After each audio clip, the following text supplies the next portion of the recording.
A tornado is a vertical, land-based column of violently rotating air that forms from the base of a thunderstorm to the ground.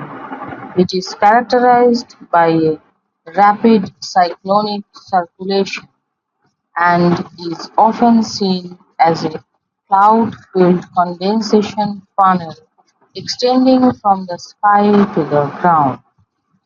In cases of low humidity, the tornado may not form a visible funnel and may appear only as a swirl of dust or debris near the ground.